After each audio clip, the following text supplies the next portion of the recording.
I don't recognize you, but I sense that you're one of us. Who are you? The last of the Nightingale Sentinels, I'm afraid.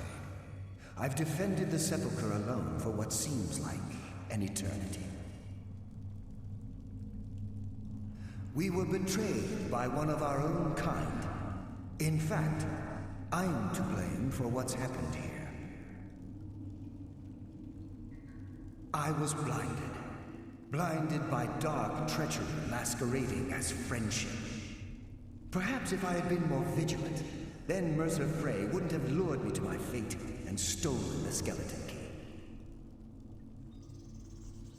I haven't heard that name in a long time. How do you know of me? The key! You have the skeleton key! I never thought I'd see it again. And Mercer Frey?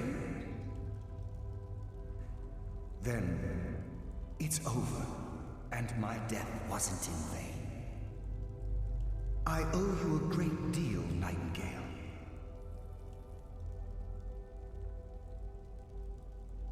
That's quite a noble sentiment for someone in our, well, in your line of work.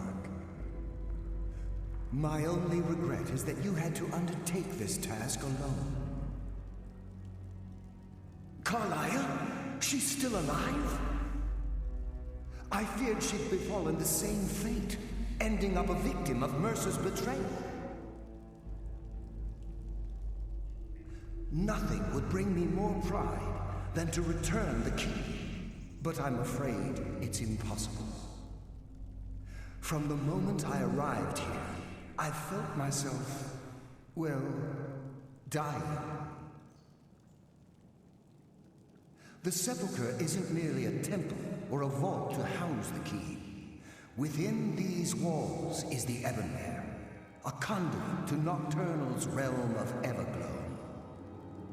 When Mercer stole the key, that conduit closed, severely limiting our ties to her.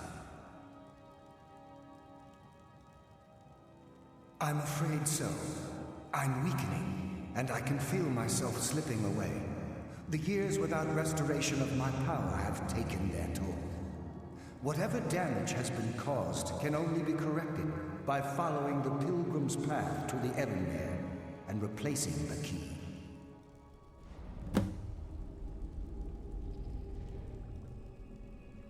The Ebonmere is a conduit through which Nocturnal influences our world. Not through magic or blessings, but purely through luck. Yes, absolutely. Your skill is your own. Don't let anyone ever tell you otherwise. But Nocturnal, she influences our luck. Nearly imperceptible assistance we get when we ply our trade. Think about the guild, about the state it was in when you began. Think about all the little things you might have heard. A pick breaking when it shouldn't have. The clouds in the nighttime sky clearing at the wrong moment. Our access to those bits of luck are what separates us from common bandits. Precisely.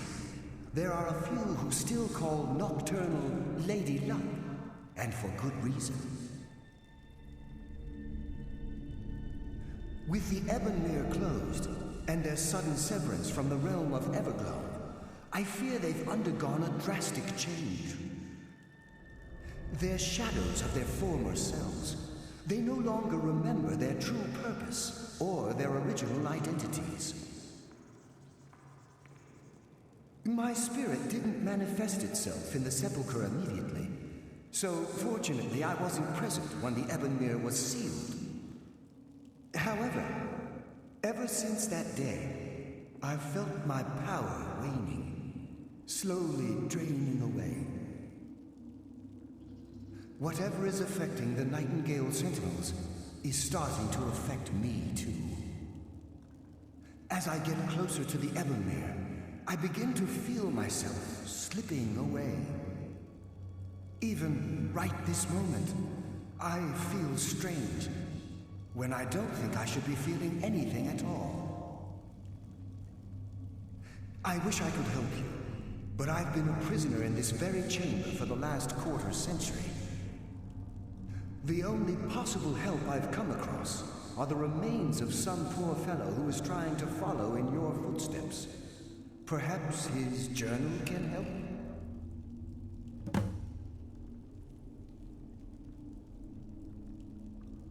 Good luck, Nightingale.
Yes, my friend.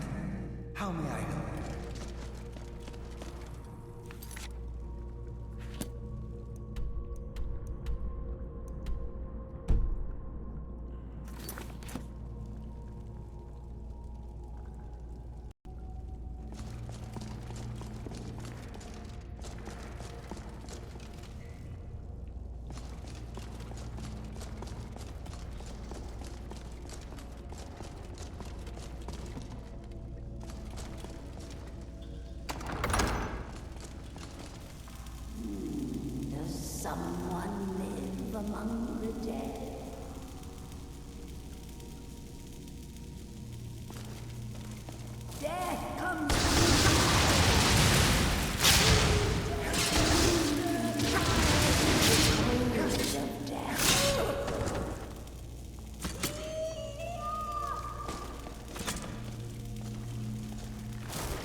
It's been a number of years since I've set foot on your world. Or perhaps it's been moments. One tends to lose track. So, once again, the key has been stolen, and a champion returns it to the Sepulcher. Now that the Ebonmere has been restored, you stand before me awaiting your accolades. A pat on your head, a kiss on your cheek. What you fail to realize is your actions were expected and represent nothing more than the fulfillment of your agreement. Don't mistake my tone for displeasure. After all, you've obediently performed your duties to the letter. But we both know this has little to do with honor and oaths and loyalty. It's about the reward, the prize. Fear not. You'll have your trinkets, your desire for power, your hunger for wealth.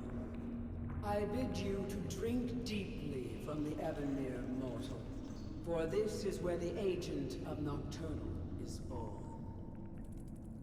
The oath has been struck, the die has been cast, and your fate awaits you in the Everglow.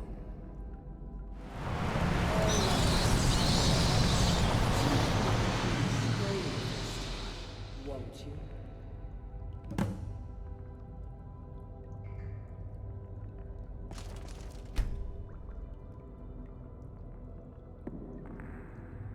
I'm glad you were able to bring the key back safely.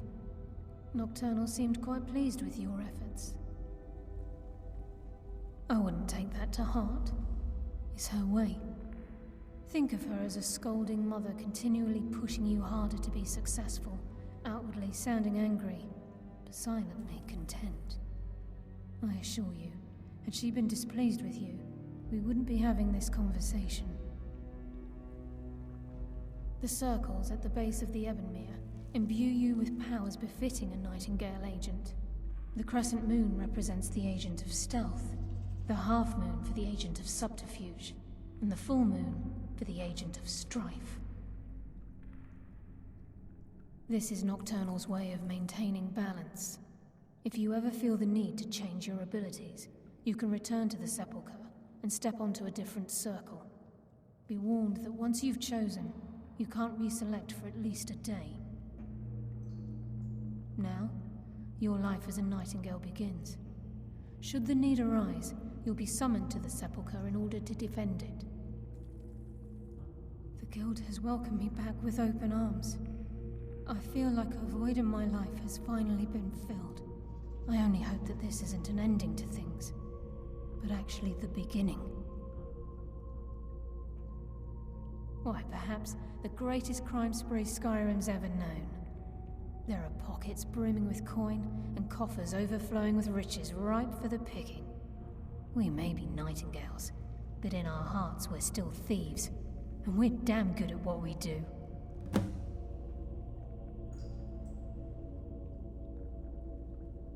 The agent of subterfuge utilizes shadow to cloud the judgment of those around him. By weaving the darkness to their will, this agent can manipulate others into fighting for the Nightingale for a limited time. The agent of stealth is the master of remaining unseen. They are able to manipulate the darkness and use it to their advantage.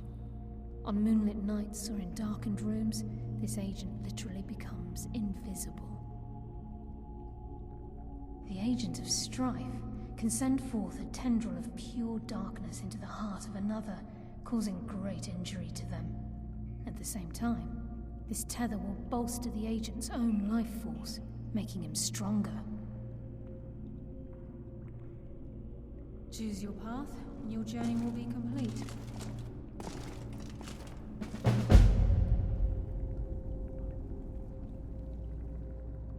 Carlisle?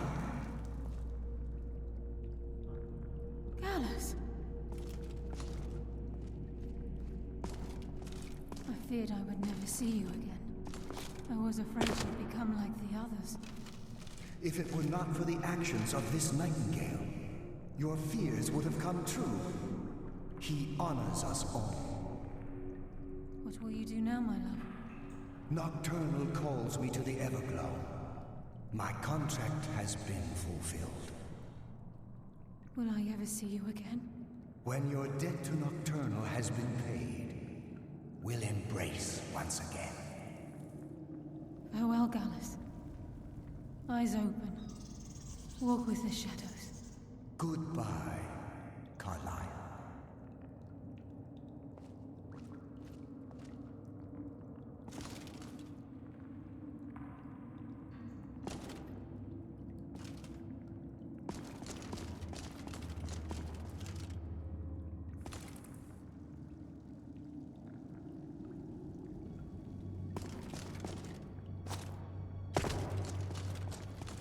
Yes, Nightingale?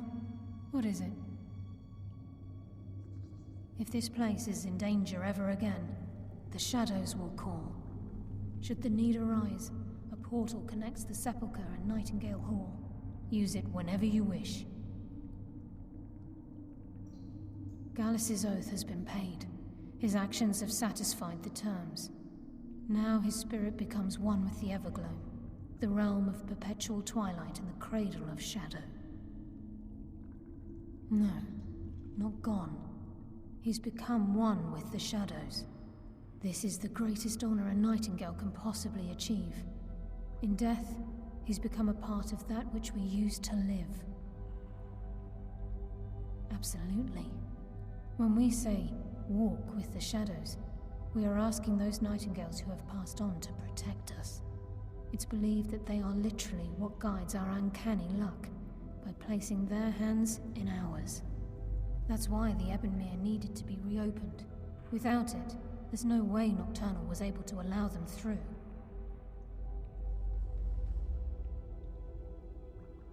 I've decided to make my home at Nightingale Hall. Since it's your home as well, I hope to see you and Brynjolf there. Of course, I may visit some of Skyrim's cities to acquire things from time to time. Can't afford to get rusty now, can we? Farewell. Eyes open, and walk with the shadows.